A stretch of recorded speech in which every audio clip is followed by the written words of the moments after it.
Ассаламу алейкум, добрый день. Друзья, хорошая новость для российских фашистов, которые вторглись на территорию суверенной, независимой, свободной Украины. IT-компании и Министерство обороны, IT-сообщество, мировое IT-сообщество и Министерство обороны Украины сделало объявление, что все русские солдаты, которых уже убито и ранено более 5300 единиц, голов, теперь могут перейти на сторону Украины и получить 5 миллионов рублей с оружием, если они перейдут на сторону Украины.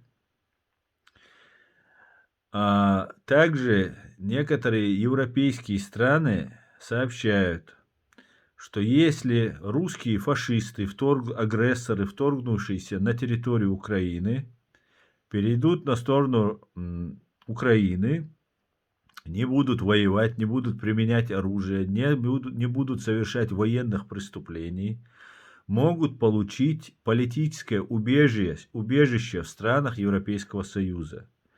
Подумайте, фашисты, вам предлагают, вам ставят такие условия, которые вам никто никогда в России не предложил. Вас как скот гонят на убой в Украину.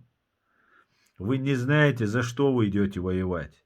Вашей страны как таковой не существует. Нет у вас президента. Ваш президент в 1999 году для того, чтобы развязать свою первую агрессивную войну против Чеченской республики Ичкерия, взорвал ваши дома с вашими спящими детьми.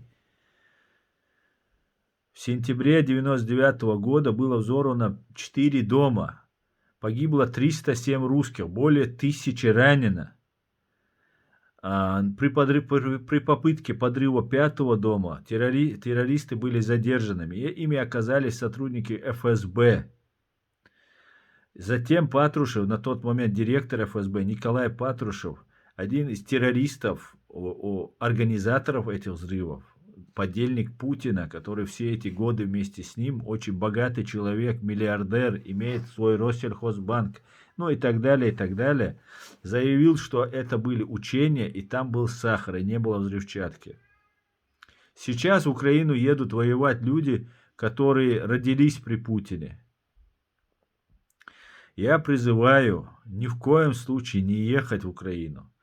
Взять свои 5 миллионов, перейти на сторону Украины, уехать в Европу, забрать свои семьи, своих девушек, своих жен, родителей и остаться жить в Европе.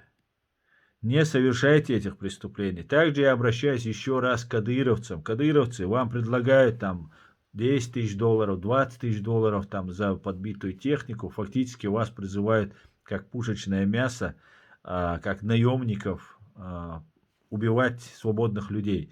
Вы не можете поступать так. Вчера они нас убивали. Взорвав эти дома, они убили 30% от нашего населения. 300 тысяч, среди которых 42 тысячи детей. Вы не можете этого не знать. Я призываю и кадыровцев, и русских, и бурятов, и дагестанцев, и всех остальных, кто по какой-то причине там оказался. Переходите на сторону Украины. Сдавайтесь. Получайте политическое убежище в странах Европейского Союза и свои 5 миллионов рублей. Надеюсь, вам хватит ума послушать мой совет. Меня зовут Аслан Арцуев, я являюсь директором Human Rights Center Ичкерия, правозащитный центр Ичкерия. Нахожусь в Германии. Готов, в случае необходимости, вы найдете меня и в Ютубе, и в Фейсбуке, и на канале Reality. Вы можете ко мне обратиться, я проконсультирую и постараюсь вам дать необходимые координаты и помочь вам получить политическое убежище здесь, в Европе. Думайте, друзья, все будет Ичкерия, слава Украине, Господи, благослови Америку.